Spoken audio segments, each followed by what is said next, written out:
Hi, my name is Yang, and our group like to present about the Melanau ethnic cultures. Melanau is one of the ethnic group that majority lives in Sarawak.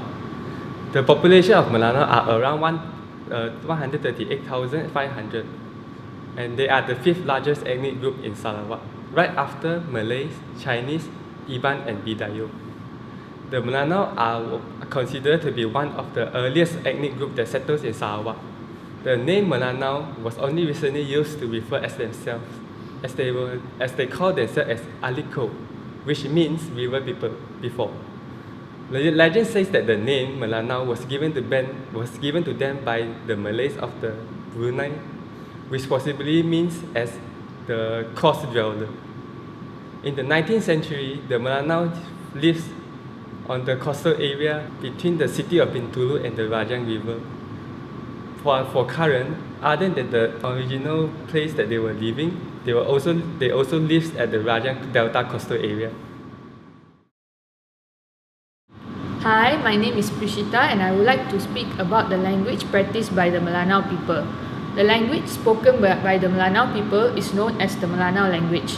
This language is part of the Austronesian language spoken in the coastal area of the Rajang Delta on northwest Borneo, Sarawak, Malaysia and Brunei.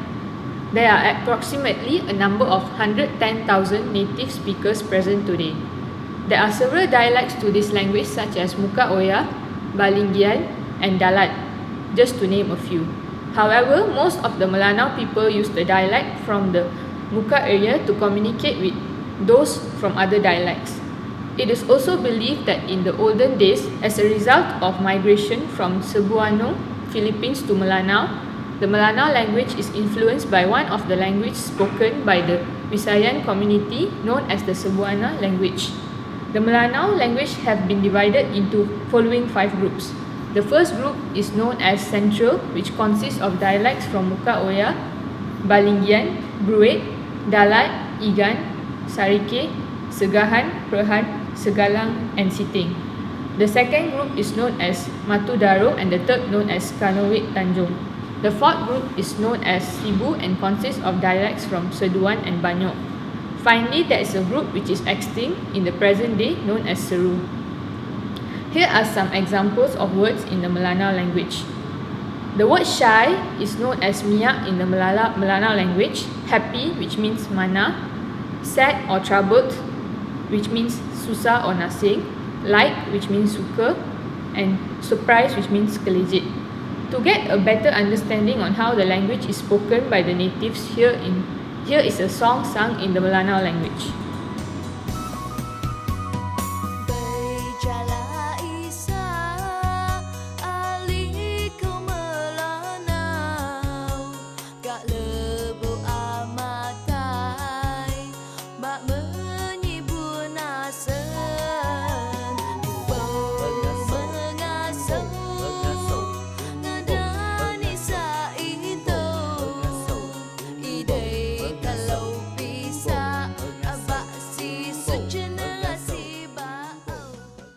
Hi, my name is Yi Xiong and I'm going to talk about the arts of Melanau. First of all, I'm going to talk about the traditional architecture. Strongly built longhouses with the fortresses 30 feet above ground were traditionally decorated with elaborated wood carving. Bilum carved in sago pith were widely used, and it is a sophisticated form of sculpture. Next, I'm going to talk about the traditional music. Ceremonies were accompanied by gong orchestras with distinctive chants and music.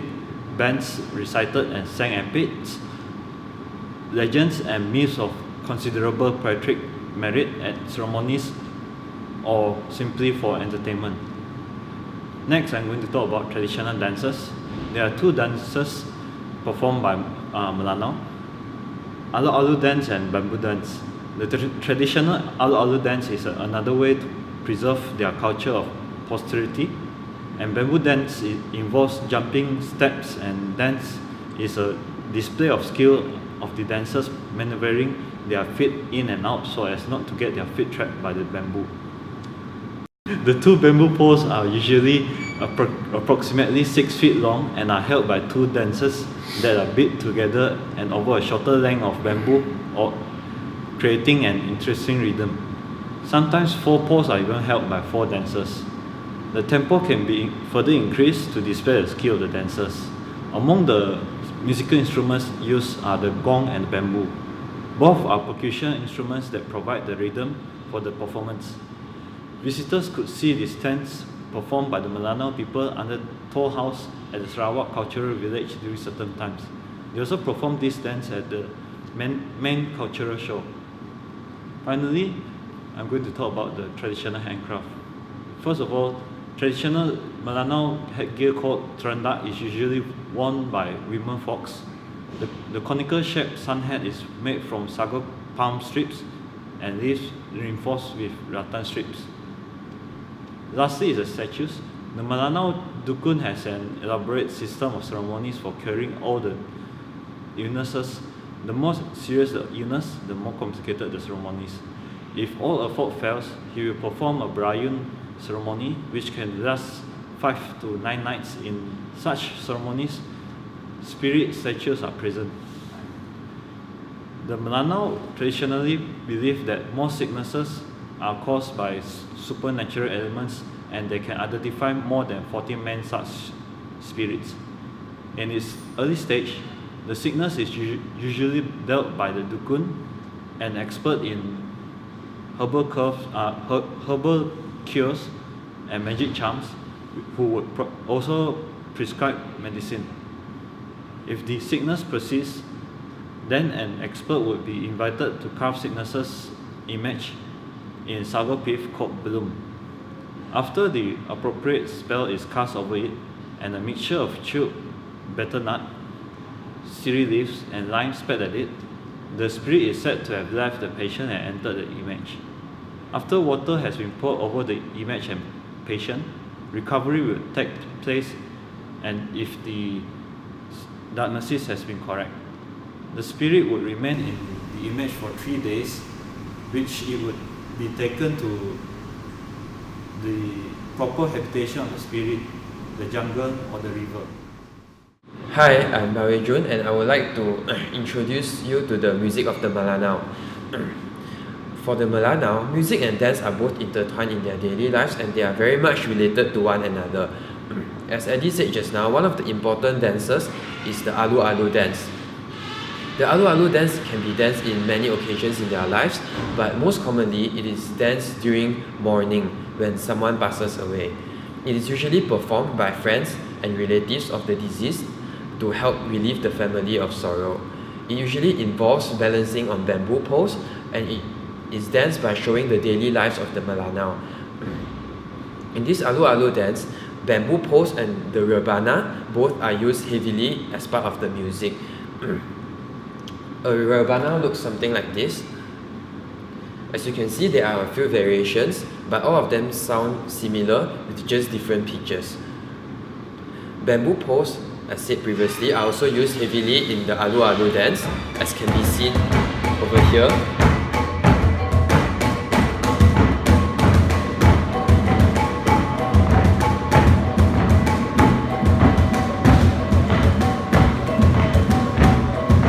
So as you can see, the bamboo poles are used not just for the dancing, but also as part of a musical instrument, as the percussion in their music.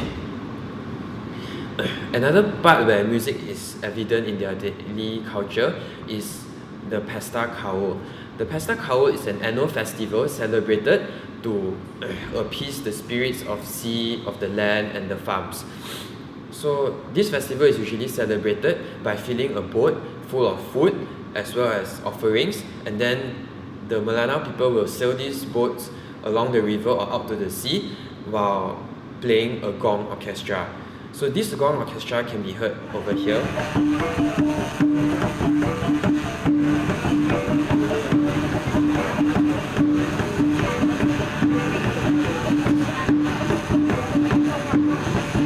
This pasta cow is also a very important culture for them, and while it has been a traditional culture for many years, but in modern days, the Melanau just celebrate the pasta cow as a form of family reunion. Hi, I'm Kenny Chua.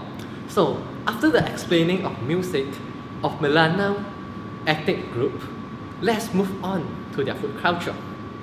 Their choice for their main diet would be slightly different from most of us. Melanau groups mainly consume sago as their main diet. Sago. It is a starch being extracted from the stem of a plant known as Bactrosilon sago. It is full of carbohydrates which is similar to grain. Thus, the grain is being substituted to sago as their main diet. This is mainly because the availability of sago or their location. Furthermore, they as well use sago as the main ingredient to make different delicacies.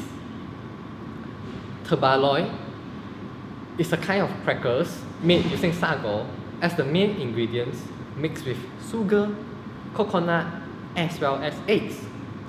Later on, using mangrove wood as the fuel to bake the crackers.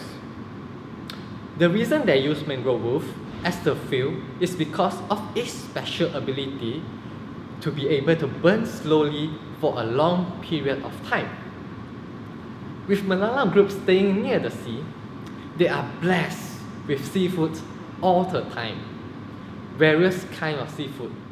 Thus, their daily meal would include dried or preserved seafood such as anchovies, shrimp, squid. Surprisingly, curry is also their part of their diet. To celebrate a special occasion or a certain festival, one of the well-known dishes includes umai, also being known as the Melanau sashimi. It is a dish using raw red fish served with ginger, chili, and lime juice. It has a taste of sweet and sour, and with the sweet, fresh meat of the fish, this dish is a real delicacy. Hi, so that was our presentation on the Melanau people. Thank you for listening to us, and stay tuned for our next video. Okay.